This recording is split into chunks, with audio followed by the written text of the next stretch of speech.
જય શ્રી કૃષ્ણ મિત્રો, મારા કિચનમાં તમારું સ્વાગત છે. આજે આપણે બનાવીશું વરસાદમાં ખાવાની મજા પડે તેવા ગરમા ગરમ કાઠિયાવાડી રસિયા મુઠિયા. પહેલા આપણા બા દાદી બનાવતા તે જ ટ્રેડિશનલ રીતે બનાવીશું, એટલે એકદમ ટેસ્ટી અને ખાવામાં સોફ્ટ બનશે. સાથે તે કૂક થતી વખતે જરા પણ ખુલશે નહીં. ફક્ત તમારે જમવામાં એક જ વસ્તુ બનાવવી હોય તો આ રસિયા મુઠિયા બેસ્ટ છે. તો આજે આપણે રસિયા મુઠિયાના એક્સપર્ટ મધુબેન પાસેથી આપણે રસિયા મુઠિયા જોઈશું, જે આપણને એકદમ સહેલી રીતે શીખવાડશે. તો આજે વસંત કિચનમાં મધુબેનનું હાર્દિક સ્વાગત છે. સૌથી પહેલા આપણે એકદમ ટેસ્ટી રસિયા મુઠિયા બનાવવા માટે પહેલા એક પેસ્ટ તૈયાર કરી લઈએ. તો તેના માટે મિક્સર જારમાં 5 થી 6 લીલા મરચાના ટુકડા લીધા છે. સાથે 2 ઇંચ જેટલા આદુના ટુકડા લઈશું. 10 થી 12 લસણની કળી, થોડા મીઠા લીમડાના પાન, અડધી ચમચી જીરું, સાથે અડધી ચમચી મીઠું એડ કરીશું. મીઠું એડ કરવાથી બધી જ વસ્તુ સારી રીતના ક્રોસ થશે. હવે આપણે આ પેસ્ટને દરદરી વાટવાની છે, એટલે આપણે આમાં કોઈ પણ પ્રકારનું પાણી એડ કર્યા વગર તેને અધકચરી ક્રોસ કરી લઈએ. તો બસ આપણી આવી અધકચરી પેસ્ટ તૈયાર થઈ ગઈ છે. આ પેસ્ટથી જ મુઠિયા અને રસિયા મુઠિયાની ગ્રેવીનો ટેસ્ટ ખૂબ જ સરસ આવશે. હવે રસિયા મુઠિયા બનાવવા માટે પહેલા આપણે કડાઈમાં 3 ટેબલસ્પૂન જેટલું તેલ ગરમ મૂકીશું. કારણ કે મારે રસિયા મુઠિયા વધારે બનાવવાના છે, એટલે મેં વધારે તેલ મૂક્યું છે.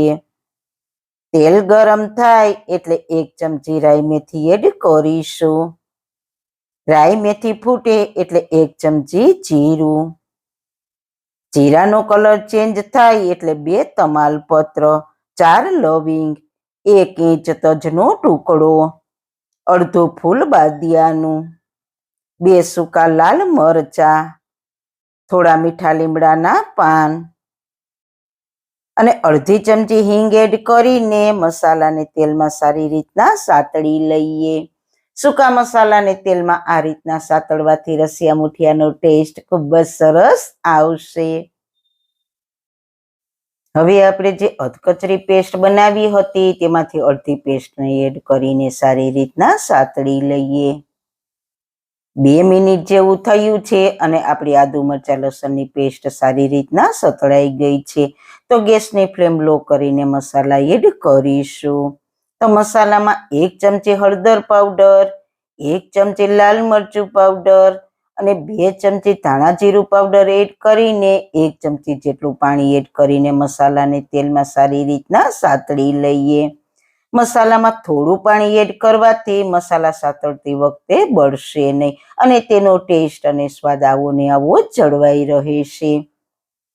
હવે આપણા બધા જ મસાલા સારી રીતના સતળાઈ ગયા છે. તો હવે આપણે તેમાં 2 લીટર જેટલું પાણી કડાઈમાં એડ કરી દઈએ.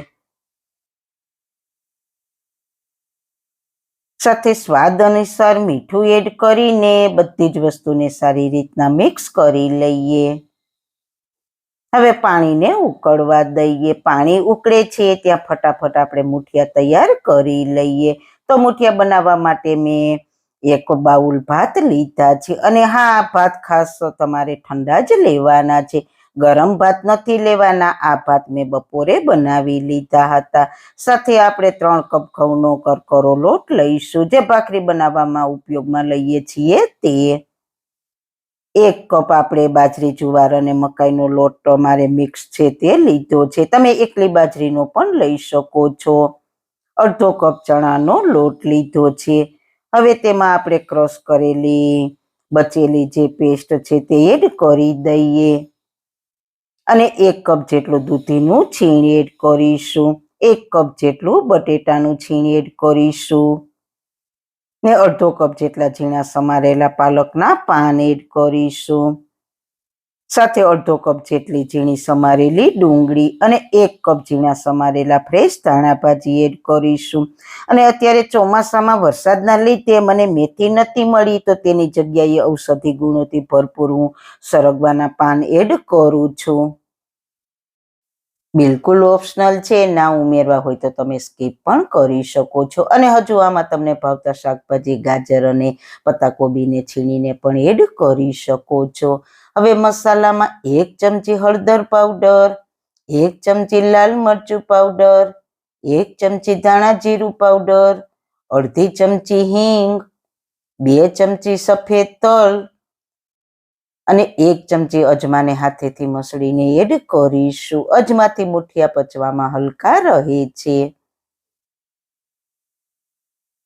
સાથે સ્વાદ અનુસાર મીઠું અને મુઠિયા ફૂલેલા બને તેના માટે અડધી ચમચી બેકિંગ સોડા એટલે કે ખાવાના સોડા એડ કરીશું. સાથે મુઠિયાને ચટપટો સ્વાદ લઈ આવવા માટે 4 મોટી ચમચી જેટલો લીંબુનો રસ અને બધા જ ટેસ્ટને બેલેન્સ કરવા માટે 2 ચમચી ખાંડ એડ કરીશું. અને મુઠિયા ઠંડા થયા પછી પણ એકદમ સોફ્ટ રહે તેના માટે 3 ચમચી જેટલું તેલ એડ કરીને બધી જ સામગ્રીને સારી રીતના મિક્સ કરી લઈએ. આપણે આમાં દૂધીનું છીણ, બટેટાનું છીણ, ભાત, પાલક, ધાણા ભાજી અને સરગવાના પાન એડ કર્યા છે.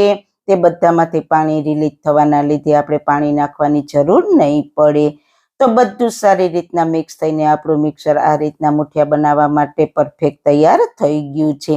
જો તમે પાણી નાખીને લોટ બાંધશો તો લોટ ઢીલો થઈ જવાના લીધે મુઠિયા પાણીમાં જઈને છૂટા પડી જશે. એટલે મિક્સર ભેગું થાય એ રીતના લોટને ભેગો કરી લેવાનો છે. એટલે આ રીતના મુઠિયાના લોટને થોડો છૂટો અને થોડો ભેગો થાય એવો રાખશો એટલે સરસ મુઠિયા વળી જશે. હવે હાથ પર થોડું તેલ લગાવીને થોડું મિક્સર હાથમાં લઈને તેને મુઠિયાનો શેપ આપી દઈએ. મુઠિયા કૂક થશે એટલે તે ફૂલીને ડબલ થઈ જાય છે. એટલે આપણે વધુ પડતા મોટા મુઠિયા નથી બનાવવાના, બસ આવા મીડિયમ બનાવીશું. અને પછી આંગળીઓથી હળવેકથી પ્રેસ કરીશું એટલે તે ઝડપથી કૂક થઈ જાય. તો આ રીતના બધા જ મુઠિયા તૈયાર કરી લઈએ. તો બધા જ મુઠિયા તૈયાર થઈ ગયા છે. હવે આટલો લોટ આપણે બચાવ્યો છે તેને આગળ ક્યાં ઉપયોગ કરીશું તે હું તમને આગળ બતાવીશ. ત્યાં આપણું પાણી પણ સરસ ઉકળી ગયું છે. તો ઉકળતા પાણીમાં મુઠિયાને એક પછી એક એડ કરી દઈએ. રસિયા મુઠિયા બનાવતી વખતે આ સ્ટેપ ખૂબ જ ઇમ્પોર્ટન્ટ છે. ઉકળતા પાણીમાં મુઠિયા એડ કરીએ એટલે મુઠિયા તેનો સરસ શેપ લઈ લે છે. એટલે મુઠિયા એડ કરતી વખતે ગેસની ફ્લેમ હાઈ રાખવાની એટલે મુઠિયા ખુલ્લા નહીં પડે. હવે મુઠિયાને આપણે પાણીમાં કૂક થવા દઈશું. મુઠિયાને એડ કરીને તેને તરત જ નથી હલાવવાના. હવે આપણે જે લોટ બચાવ્યો હતો તેમાં થોડું પાણી એડ કરીને તેને સારી રીતના મિક્સ કરી લઈએ. પછી તેને કડાઈમાં એડ કરી દઈએ. આનાથી શું થશે કે આપણી ગ્રેવી સરસ ઘટ થશે. હવે ગેસની ફ્લેમ લો ટુ મીડિયમ રાખીને તેને ઢાંકીને 30 મિનિટ થવા દઈશું. વચ્ચે એક વખત ખોલીને જોઈ લઈશું. 20 મિનિટ પછી ચમચાથી હળવે હળવે હલાવીને ઉપર નીચે કરી લઈએ અને ફરી ઢાંકીને 10 મિનિટ થવા દઈશું. મારે વધારે રસિયા મુઠિયા છે એટલે કૂક થતા થોડો સમય વધારે લાગશે. ફરી 10 મિનિટ પછી જોઈએ તો પહેલા કરતા ગ્રેવી મુઠિયાને સારી રીતના કોટ થઈ ગઈ છે. કિચનમાં મસ્ત મજાની સુગંધ પણ આવે છે ને મને તો ગરમ ગરમ ખાવાનું મન પણ થઈ ગયું છે. હવે એક મુઠિયાને ચમચામાં લઈને ચેક કરીએ ચપ્પાથી તો તમે જુઓ મસ્ત મજાના ફૂલીને સોફ્ટ મુઠિયા બન્યા છે અને અંદર સુધી કૂક પણ સરસ થઈ ગયા છે. હજુ આપણા રસિયા મુઠિયા ઠંડા થશે તેમ ગ્રેવી થોડી થીક થશે. તો આપણા ટેસ્ટથી ભરપૂર મુઠિયા રસિયા તૈયાર થઈ ગયા છે. તો ગેસની ફ્લેમ બંધ કરીને થોડા ફ્રેશ ધાણા ભાજી સ્પ્રિંકલ કરીશું. પછી તેને ગરમ ગરમ સર્વિંગ બાઉલમાં સર્વ કરીશું. તો વરસાદમાં કંઈક શાક ના હોય અને કંઈક ચટપટું ખાવાનું મન થાય તો જરૂર એકવાર ટ્રાય કરજો. ઘરના બધાને ખૂબ જ ભાવશે અને ઝટપટ પણ બની જશે. તો સારું ખાઓ, ખુશ રહો. આવી સરસ રેસીપી જોવા માટે તમારો ખૂબ ખૂબ આભાર. મારી રેસીપીને લાઈક કરજો, શેર કરજો ને મારી ચેનલને સબસ્ક્રાઈબ કરજો. ફરી મળીશું એક હેલ્ધી રેસીપી સાથે, નવી વાતો સાથે. ત્યાં સુધી બધાને મારા જય શ્રી કૃષ્ણ. વાળના તમામ પ્રકારના પ્રશ્નો સોલ્વ કરતું 42 જડીબુટ્ટીઓથી બનાવેલું ઔષધિ તેલ, જે અમે લોકો જાતે જ ઘરે તૈયાર કરીએ છીએ, કોઈ પણ કેમિકલ્સના ઉપયોગ વગર, બિલકુલ નેચરલ છે. 42 જડીબુટ્ટીઓ ભેગી કરીને લોખંડની કડાઈમાં ઔષધિ તેલ તૈયાર કરવામાં આવે છે.